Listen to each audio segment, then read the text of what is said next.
Over 2,000 years ago, in the very heart of the Roman Empire, there was a place where cheers thundered like storms, where the scent of blood and sweat mingled with the heat of the sand, and where a person's fate could change with a single nod from the emperor. The Colosseum. Today it stands as an ancient ruin in the middle of modern Rome, but in the past it was the greatest stage in the world, where power, blood, and glory were woven together into a finely tuned political weapon. Many people think of the Colosseum simply as a place where gladiators fought to the death for the crowd's amusement. But the truth is far darker and far deeper. It was a massive propaganda machine, born from the ashes of a disaster, designed to capture the hearts, minds, and absolute loyalty of tens of thousands of Roman citizens. If you're looking for a modern version of the Colosseum, just think of NFL stadiums, NBA arenas, or massive entertainment shows. People still gather in huge numbers to chase excitement, to feel a sense of belonging, and to forget, at least for a while, the worries or injustices outside. Over 2 millennia ago, Rome understood this all too well. They called it bread and circuses. Give the crowd enough food and enough spectacle, and they'll stay silent. Today, we're going to travel back in time from the Great Fire of 64 AD, that reduced much of Rome to ashes, to the fall of Nero, to the rise of Vespasian, the man who transformed a tyrant's lavish lake into the eternal symbol of Rome, and finally to how the Colosseum survived centuries of war, earthquakes, and looting to become a World Heritage Site. Get ready. This is the story of the Colosseum, a symbol of power, blood, and endurance. In the year AD 64, on a sweltering summer night, when suddenly shouts echoed through the narrow streets of Rome, the first flames erupted in the market near the Circus Maximus, and within moments, they grew into a nightmare for the entire empire. 7 days, 7 nights. The fire devoured everything: homes, temples, shops, libraries. Thick black smoke coiled into the sky, while a fierce red glow reflected on the waters of the Tiber River. Out of the city's 14 administrative districts, 10 were reduced to ashes. Even the public grain stores burned, pushing the capital to the brink of a food crisis. Amid this chaos, all eyes turned toward one name: Nero. Some accounts, such as that of Tacitus, claimed he stood high above the city, playing his lyre and singing while Rome drowned in fire. Modern historians doubt such a dramatic scene. But the people of the time needed no proof. They believed their emperor had lit the match. And then, among the ruins, Nero did not rebuild Rome for its people, but for himself. He ordered the construction of the Domus Aurea, the Golden House, a palace of unprecedented luxury. Sprawling gardens, grand halls clad in gold and precious stones, an artificial lake, fountains. And at its entrance, a colossal statue over 30 meters high, the Colossus of Nero, originally depicting him as the invincible sun god. After Nero's death, the statue was altered and rededicated to the sun god, possibly under Vespasian or later emperors. This was a ruler who not only sought to dominate, but to be worshipped as a deity. But Nero's grip on power crumbled quickly. Less than 5 years after the fire, he was declared a public enemy by the Senate and took his own life as rebel forces closed in. With Nero gone, Rome plunged into chaos, the year of the 4 emperors: Galba, Otho, Vitellius, and finally Vespasian. A battle-hardened general, but to secure the throne, Vespasian needed more than military might. He needed to win back the people's trust, to erase the memory of a tyrant's Rome, and to present a new image of Rome for its citizens. From this, a bold plan was born: to erase the lavish remnants of Nero and replace them with a monument unlike anything the world had ever seen, a new symbol of imperial power, and the beginning of a story the world would never forget. Vespasian knew that to hold the throne after years of turmoil, he couldn't rely solely on military victories. He needed to restore the people's trust and create a new symbol for Rome, one that would both affirm the emperor's power and connect him to his citizens. Right in the heart of the city, Nero's lavish Domus Aurea still loomed. Within its grounds lay a massive artificial lake, built as part of the imperial gardens and reserved exclusively for the emperor. To the people, that lake was more than just a work of architecture, it was a symbol of arrogance and the gulf between ruler and ruled. Vespasian chose to erase that symbol. He ordered the lake drained, part of the palace torn down, and the land leveled.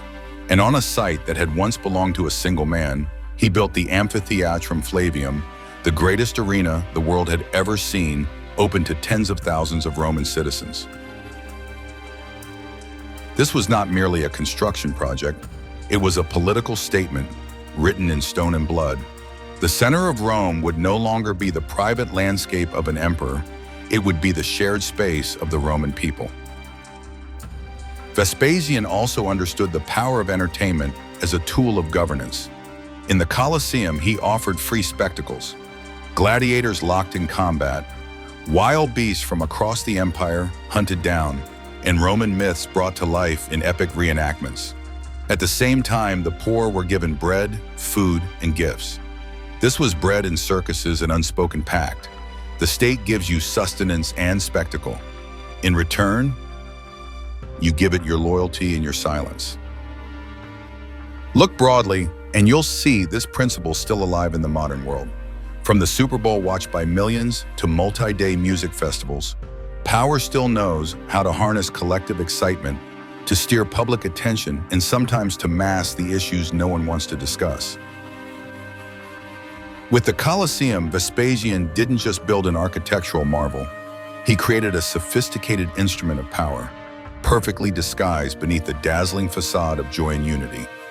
And that is why this monument has endured not just in stone, but in humanity's collective memory for over 2,000 years. When Vespasian set out to build the Amphitheatrum Flavium, he wasn't just launching a political project, he was initiating one of the greatest engineering challenges in Rome's history. First, Nero's massive artificial lake had to go. Roman engineers had to dig down to the bedrock, design an intricate drainage system to channel every drop of water away so that no stagnant moisture could weaken the ground. Then they compacted and reinforced the soil, creating a deep, stable foundation, one that would bear the weight of tens of thousands of tons of stone, sand, and the combined mass of 70,000 spectators. The materials alone were a logistical triumph.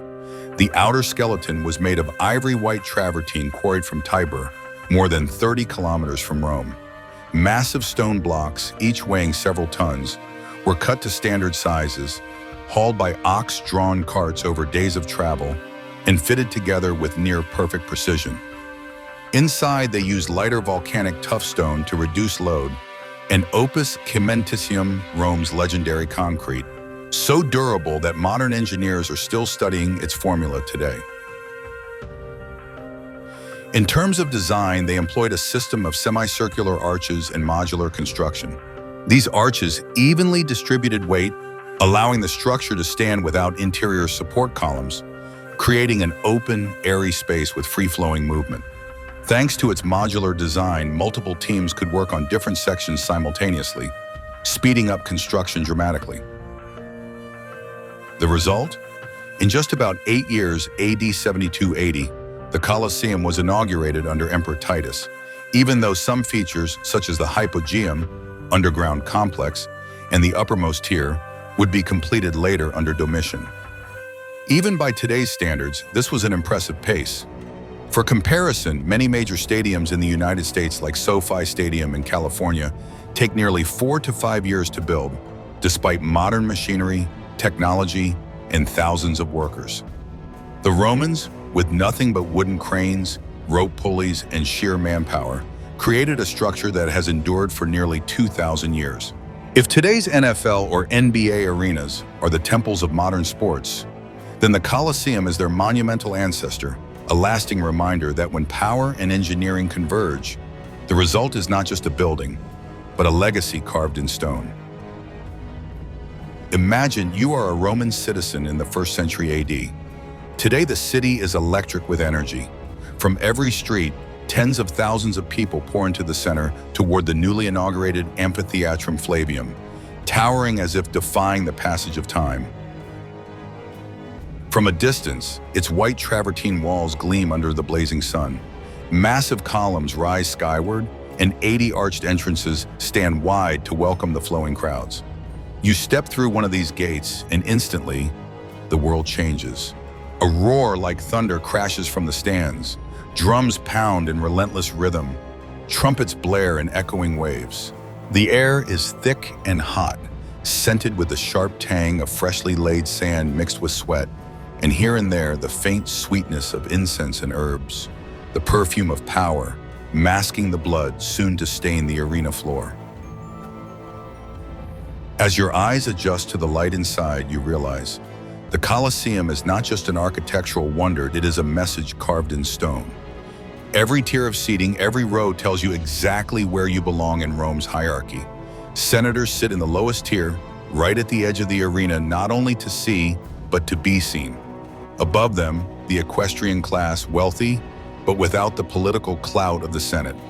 Next, the free citizens, the backbone of Rome. Higher still, the freedmen, once slaves, now free but marked by their past.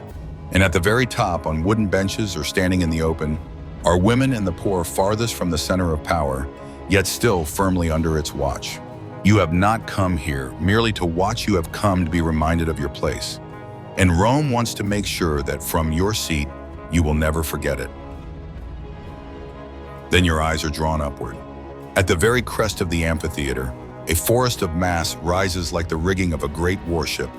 Between them stretches the vast velarium, a canopy of thick fabric, held by ropes as thick as your wrist, shading part of the stands from the fierce summer sun. To operate this sky machine, Rome relied on none other than the elite sailors of the Classis Missinensis, the imperial fleet.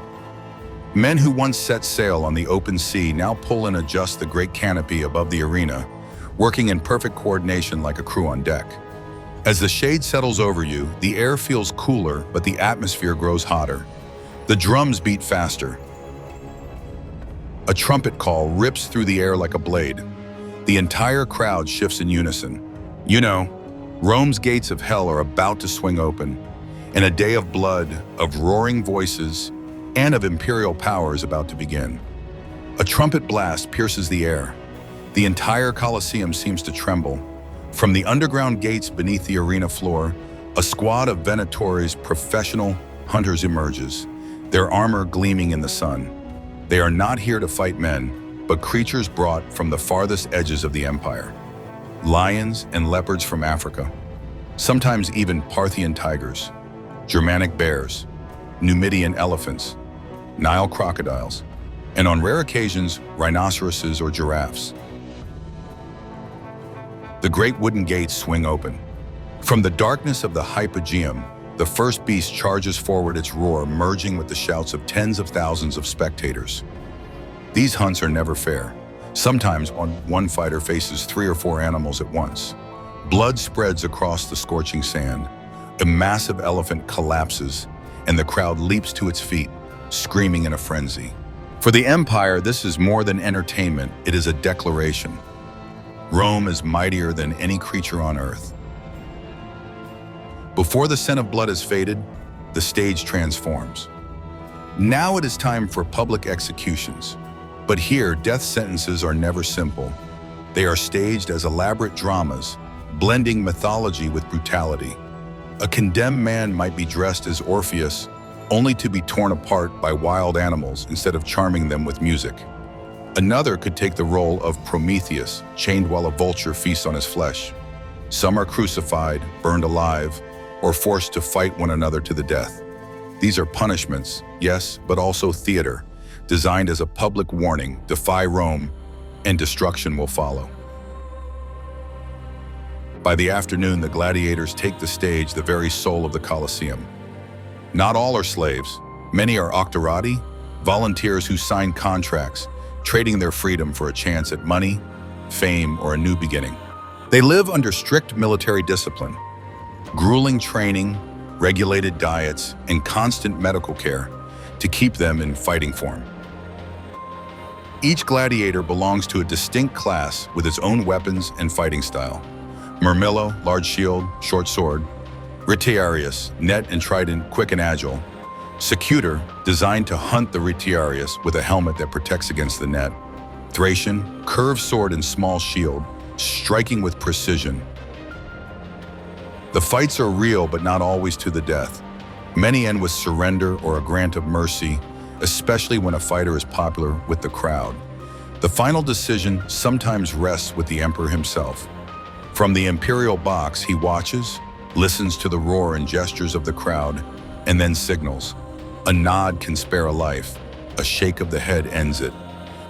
Beneath all this blood and spectacle lies a shrewd political lesson. Every hunt, every execution, every match reinforces Rome's image as an unbeatable power master of nature, punisher of rebels, and glorifier of strength. At the same time, it reinforces the social order. The audience is entertained, made to feel part of a mighty empire, and distracted from asking difficult questions about power. In the Colosseum, blood and cheers were never just sport, they were instruments of power. The hunts, executions, and gladiator battles had already captured the eyes of the audience. But to keep tens of thousands of people seated and engaged for hours, Rome wielded an even greater weapon, the art of mass emotional manipulation. From the moment you stepped into the Colosseum, your senses were seized. Sound filled every corner, drums pounding in relentless rhythm, brass horns echoing like thunder, flutes weaving through the air like currents of wind. Each drumbeat, each trumpet call was more than background music. It guided the heartbeat of the crowd, quickening when the tension rose, easing when suspense was needed. Fragrances drifted through the stands, frankincense, myrrh resin, spikenard oil. They were not only to mask the smell of blood, but to awaken memory and emotion, the primal responses hardwired into human nature. Light was part of the game too.